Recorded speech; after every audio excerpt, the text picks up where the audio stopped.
we're about an hour south of Montreal by the US border. And we're at our farm, which is Humming Hill. Any moment that we can find that's free, we'll run away here. It's perfect. And we come here to stress about things that are happening here, which is an operation. That was not super planned, but yeah, it's actually, because it's a farm, it has a lot of things to do.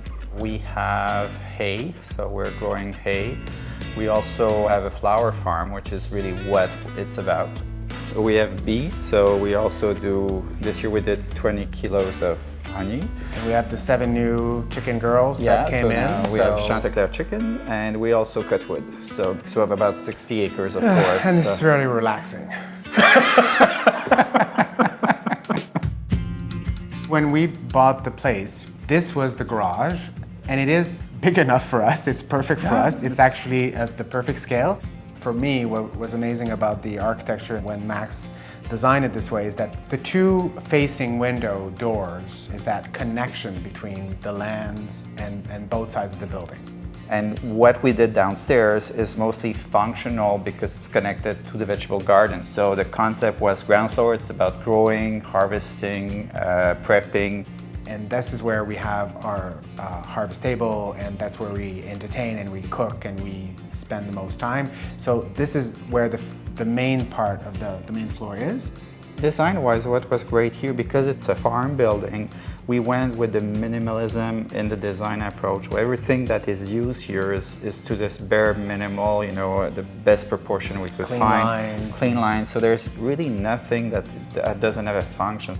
All of the floors downstairs are concrete, so really, really easy to maintain, and boots coming in and out, dogs and so on. Behind that, Max wanted a pantry that was functioning also as everything is hidden away, but we have rolling racks coming out and he can use and cook and however he wants to do whatever he's doing in there. And there's a beautiful connection to the garden directly from the kitchen so that we can access that part. Up here is a bit different. It's more airy and open. Even there's no connecting walls. Even the box that's behind us is more of a square that's more for function, and the rest is much more open to the bedroom and to the living space. You know, natural floors, soft walls, really simple element, but warm. So there's a contrast between the elements, but also between the functions. To come back to traditional architecture and farmhouses, the fireplace is in the middle, exactly center of the space, because that's where you get the most radiant heat. So even in vision of efficiency, but tied to historical design, this is how it dictated a bit the concept of how we would do it. In terms of the aesthetic and decor of this place, I really wanted to feel quiet and just fun and functional beauty. Still have that element of, for me, elegance and chic that I find through the decor that we've done. But I wanted it to feel easy, just very easy living. And you know, there's so much to do when we come here. The task list is endless. So you don't want to add on top of that dusting or, you know, prepping. And so we really try to make this as elegant and easy and at the same time refined, so we don't feel like we're in Scandinavian design, but at the same time, you know, we just have to... It's got a modern, clean lines, but it still had a chic elegance to it, in my mind.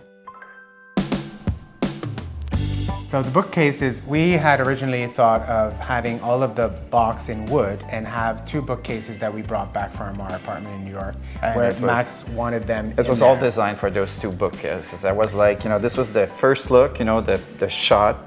It was all designed. And then he said, oh, there's bookcases in the basement of the old house, and they're all metal and they're falling apart, and we're gonna bring them to the shop. And he's like, what? There was like oil on them. It was a dripping nastiness. And then we asked, you know, the caretaker, he said, oh, I know a guy that can just say about this. I said, don't say this, you know, let's kill this project. For me, I like the fact that there is a lot of wood, there's a lot of good elements here. I like the metal element, but I also love the fact that the bookcases are unexpected and they're different.